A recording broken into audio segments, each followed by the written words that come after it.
My biggest concerns is the defensive end of that. It's not playing the two guys offensively. It depends really who we're playing and what that guy can do on the perimeter.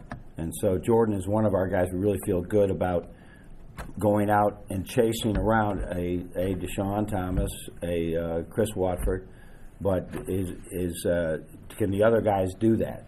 And just so it's more of a defensive issue than it is an offensive issue. Jordan practiced yesterday. Was the best he looked. You know, that's all we're trying to do is just win the Big Ten championship. And what that game meant last night, that was a really good game. Illinois played very well and hung in there when it thought it was going the other way. But it proves, you know, the team that's going to win this league is going to have to win on the road a lot of games. And that's very, very difficult to do.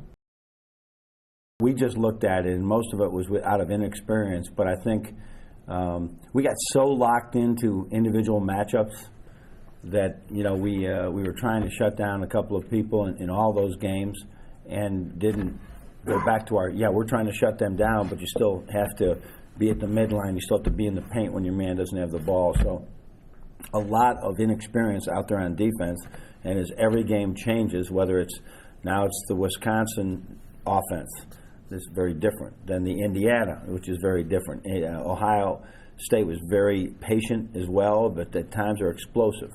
So for our guys, especially in that swing, we haven't been able to have repetitions in practice in 2 weeks.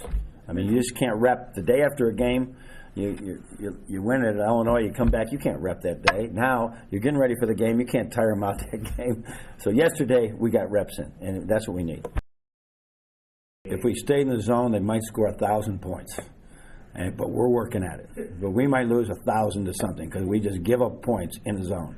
But we're working at it. But go ahead. Does more practice time help with that? Yeah, we haven't been able. I mean, we go 6 to 10 minutes every now and then in the zone, but we need practice time. Is what we felt. What we felt from doing things, but it's still in there, and we're still working at it. Worked at it today. We worked at it yesterday. We'll continue to work at it. So we have that. But in 1-2 possession games, it could eat you up too. When I look back, and I look at as a young coach watching the ACC, you know, when it was, you know, far and away probably between Maryland and Duke and North Carolina, Virginia, they were all tremendous teams. And I said, that is the highest level of basketball ever.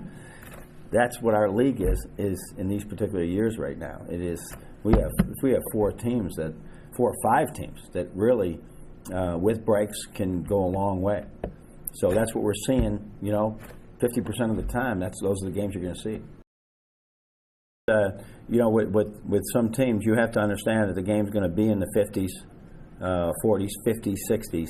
And what you try to prepare your team for is, because let's face it, everybody likes to score points. You're not going to probably score as many points as you usually. You're not going to get as many shots. It's going to be a lower possession time. So your turnovers, your value of the ball is important, and that you have to take quality shots, but you have to also guard for, you know, 37 seconds, we say. You got to guard for 37. You get the rebound in that 2 seconds after they do it. And this Wisconsin is the best I've ever seen with 1 on the shot clock, still getting a good shot up.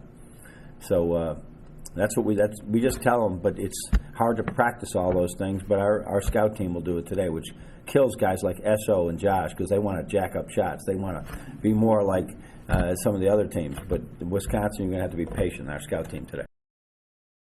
Getting Jordan back in there and having a trust with what Jordan does defensively is important to us. But if not, we have other options. You know, we can play smaller, we can play bigger.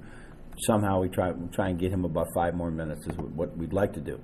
But there's sometimes that the game's in the balance and it's time for him to come out, and we got a TV timeout, and then we got let's say you have a media at the 16 or at the 12-minute mark, and the coach called it. I like to call a timeout at the 10 or the 14 in the second half because it's like 2 back-to-back. That's the same as a 3 or 4 minute rest. It's not about their individual instruction. I think their only thing that right now is, are we winning basketball games? And do their numbers change? But that's not the biggest concern. I mean, I don't really address that. We're trying to win games, and they're happy as heck just to win games. So they have really played well. I mean, but it is a tough league, and it's a great defensive league, and you're not going to always have the same nights. You're not going to have the same opportunities that you had early. But it's for any freshman, it is really a grind.